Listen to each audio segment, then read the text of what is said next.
Hey, it's Drybear. I'm finishing up my 4th full playthrough of Baldur's Gate 3. And something I've been doing since the game released is keeping track of every time I encounter a new item in the game that I hadn't seen before. And that spreadsheet that I've been working on since my first playthrough is now up to about 400 items with their location, what the item is, what slot it goes into, what act you find it in, so on and so forth. And after many requests from people in chat, I'll be sharing that document with you today. But first, you should come hang out with me on my live stream. I'm live every single day on twitch.tv/Drybear. If you do come hang out with me in the Twitch community, the next time you stretch, it's going to be one of those really satisfying stretches that makes you groan like a wildebeest. All right, so you'll find a link to the document down below in the description and in the comments as well. And I've published this and make it public so that you can access it. And anytime I add new items or update this, it'll be automatically updated to this published sheet. But this document basically keeps track of all the items I've encountered in the game. There's about 400 on them right now.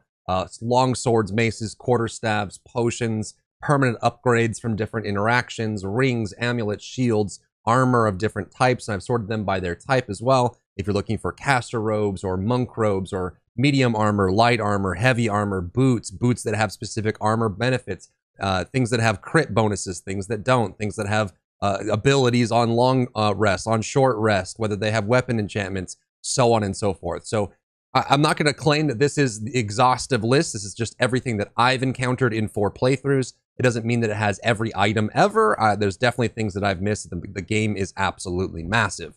But what this list does allow you to do is go through and see where items may drop that you may have forgotten. I've written down the location, the act that it's in, the location, like the area of it, and then the source. So if it's in a chest behind a corpse, or if it's off a certain enemy that you have to kill, or if it's off a certain vendor, or if it's a specific level requirement, or some secret that you have to open, I made note of that down in there. It's just my notes. I tried to be as consistent and thorough as I could as I was going through the process, but hopefully this is something that proves useful for you all. And honestly, what I like using a list like this for is just seeing, before I progress an act, or if there's a build that I'm trying to work on, what are the items that I may want to pick up along the way that are super good for that specific build as I'm going along in the story. So for example, my infiltrator build uses hand crossbows. I've made note of all the hand crossbows that you can pick up in the game, so that as I'm going through the story, I can say, okay, I can rush over to Grimforge,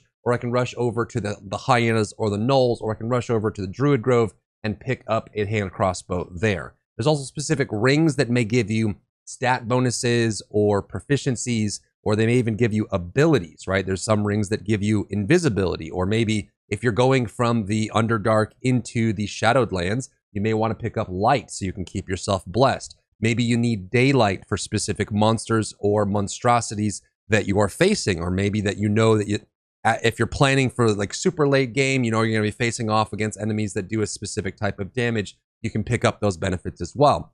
And it also helps you put together synergies too, right? You might be able to make a build out of some effect like giving yourself heat. And if you want to gather all the items that fit for that specific build as you go through, then you can very easily go through the list and mark those down. And this is what I use to make my character builds as I'm going through the game as well. And it also helps me decide on a new playthrough if I need to do a certain area, or if I want to skip it, I don't want to do it that playthrough, I can, because I know more or less what items are there, and if I need an item specifically, or if there's a vendor that needs to be alive long enough to sell something, that is all in there as well. And some of these are very important. Like, so for example, in Act 1, I did, on one playthrough, I sided with Spa, the sovereign, the default sovereign at the Myconid colony. And then the next playthrough, I sided with Glut and did his quest line and put him in charge. And then I did, a mix of in between. So I kind of wrote down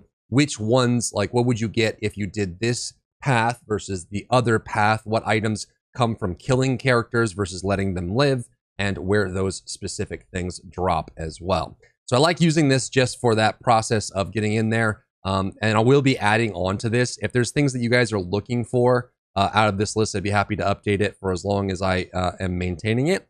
And also there's some things in here that you may not even know existed just because you didn't walk the same path that I walked at the same time. And there's also going to be things that I missed as well. So if there's items that are not on this list that you know where they are, just let me know where you found it and what it was and what the item is, and I'd be happy to update it as we kind of verify those and put those down. Also keep in mind, I wrote down boots and gloves initially as just boots and gloves, but some of them do have specific armor proficiency requirements. So as I started going through on my third playthrough, I started updating those to be either like basic or what armor type they are, just in case if there's like a boot or a glove that's like medium armor or light armor, but you don't have that proficiency, then including those gloves or those boots in your build would obviously prevent you from casting or raging or whatever it is, just because you would be wearing something that's against your proficiency as well. So not all those are complete, but I put those in there. Another thing to keep in mind as well, at the very top, I put I shorthanded some things that were used a lot. So ST is just saving throw. So if you get a bonus to saving throws, like for example, the Tarnished Charm from the Hag makes it easier for the wearer to succeed Death ST. I just shorthanded that to saving throw just to save myself some time. And then if an ability that you get from an item is restored on short rest or long rest, I put SR or LR on it so that you know it's like, okay, it gives you this action or it gives you this spell, but how often do you get the spell? Is it something that you can only use once per long rest on that item versus not? And any item that is green quality or higher, any weapon that is green quality or higher is going to have potentially a weapon enchantment on them, which will add to the roll bonus that you get when using that weapon. And I just shorthanded weapon enchantment as WE. This is actually an important statistic to be aware of, because sometimes blue items have no weapon enchantment on them, which means that compared to other blue items, it's going to have less efficacy because it's missing out on that weapon enchantment. And some items like green or blue or even purple items have weapon enchantments that are higher than normal, which makes them above value than what you'd expect for that rarity. Typically, green items have weapon enchantment +1, blue items have weapon enchantment +2, and then purple and legendary have weapon enchantment +3, depending on what the item is. And you do want to pay attention to that as you're getting the item, because it can make a big difference as well. DC is difficulty class, so if you get your spell difficulty class increased for being able to land things on you, or you being able to land things on enemies, and then armor class as AC and DC for those two as well. If you find other things that are confusing in here, just let me know. I'd be happy to update it for you and get things all cleaned up. But that is the item list. It's public, it's available. You can find it in the description down below in the comments as well. And hopefully it serves you as well as it served me. I like taking notes, especially if I'm making guides for a game. It helps me kind of create and be thorough with everything I'm doing. So it's now available for you as well. So if you found value in the video, leave a like down below, leave a comment for the algorithm to help this video get seen by more people. And I'll see you on my left. If you enjoyed yourself today, leave a like down below. You can support me and my work on Patreon and view Patreon exclusive content, link in the description. Thank you so much for tuning in, and I'll see you in the next one.